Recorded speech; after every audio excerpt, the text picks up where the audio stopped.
it sounds completely gratuitous and over the top. But every time I have a major surgical issue or inflammatory issue or acute injury that would otherwise put me out of the game, I immediately go from one of your micropulse devices.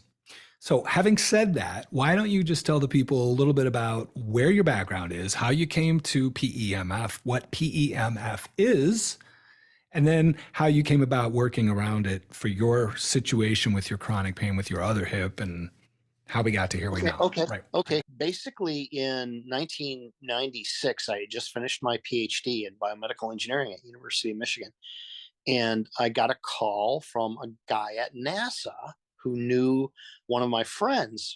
Kathy Clark, she was the first visiting scientist for the International Space Station, which was just about ready to be launched.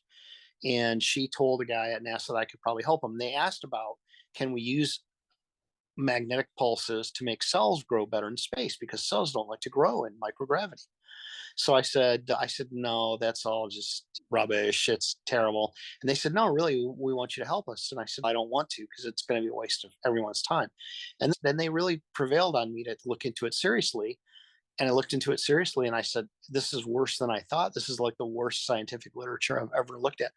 And they said, no, we're really serious. We think there's something to it. And I said, okay, under a few stringent conditions. Number one is I need to review the entire literature.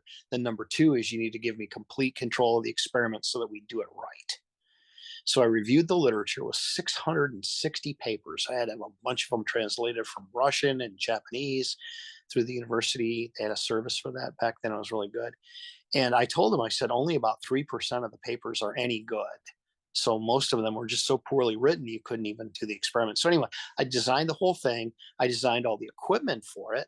And I really had designed the experiment, the equipment, and everything. And then they ran it down at Johnson Space Center, Houston, and it worked. It made cells like really overexpress genes for like growth, development, and healing. And then, like by a factor of 7 times normal gene expression for a whole range of like proteins you need for healing and everything.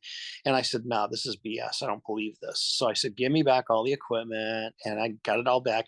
And then I changed it all. I checked it all. I made it all cryptic. Like I would tell them, like the instructions were turn the dial to number 3, turn the second dial to B. They didn't know what at all they were doing. This double blind control. We did the experiment again. We got exactly the same answer.